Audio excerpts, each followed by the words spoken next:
Kain na. Yung ating pagkalamig, ha? Magandang araw, Chamaro. Ay, kayo. Cecilia, kunin mo muna yung kain sa labas, ha? Ito.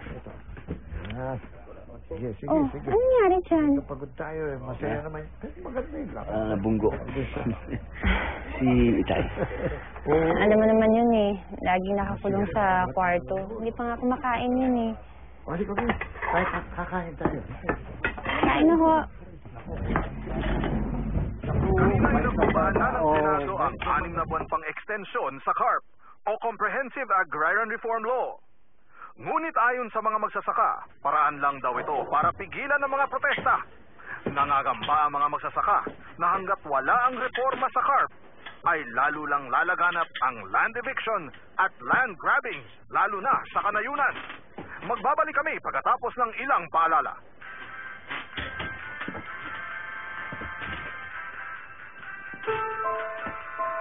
Elena.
Hindi ka pa natutulog.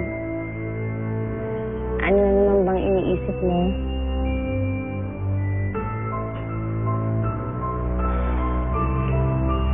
Si Itay Podong ba? Naaawa ka sa kalagayan niya.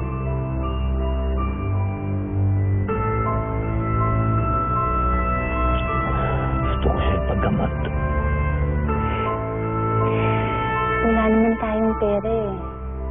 Ikaw naman kasi ayaw mo kong payagan magtrabaho. Pwede naman ako magtinda dun sa palengke kina kuya sa bayan. Alam ko, walang magbabantay ka na Cecilia at Itay mo. Kung magtatrabaho din ako, di ba? Halika na. Matulog na tayo. Maaga ka pang gigising din tayo.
ko, kahit anong mangyari, kaibigan pa rin tayo.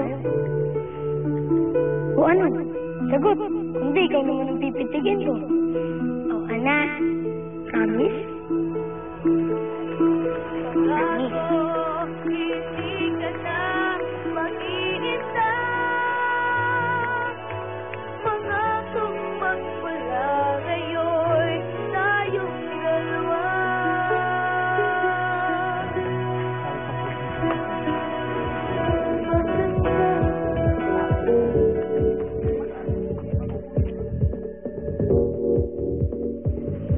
Sandali, excuse me ha. Oo, sandali lang.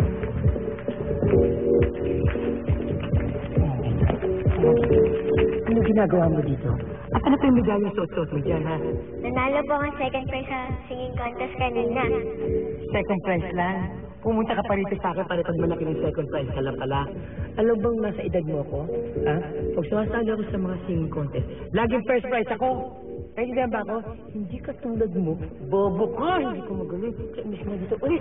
Umuwi ka na ron! Huwag mo kasabing! Uwi!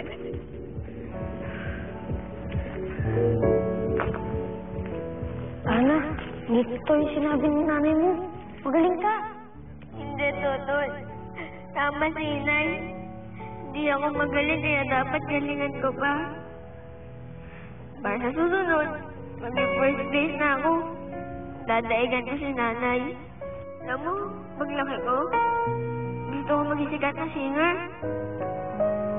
Yung mga sinabi kanina ni Nanay, kakainin niya yun. Kasi pagmamalaki niya na ako. Ikaw, ano ba gusto mo paglaki mo?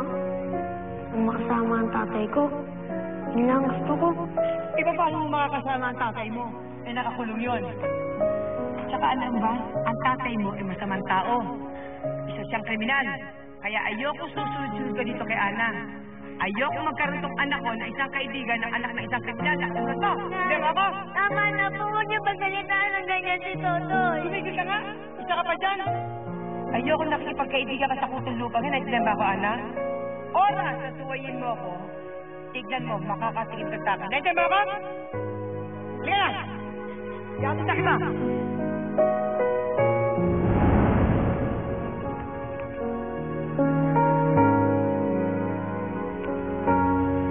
Ana! Ana!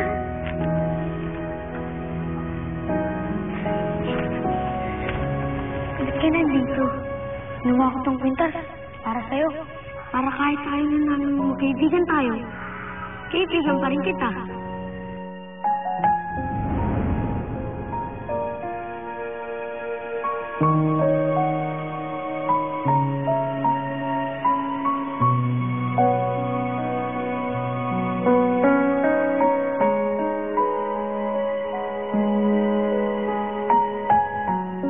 Chum! Pagdating ni Itay, nayakapin ko agad siya. Pwede ba yun? Kahit ngayon lang kami magkikita? Oo naman. Baka yun din ang gagawin nun. Yayakapin ka rin nun. Oh.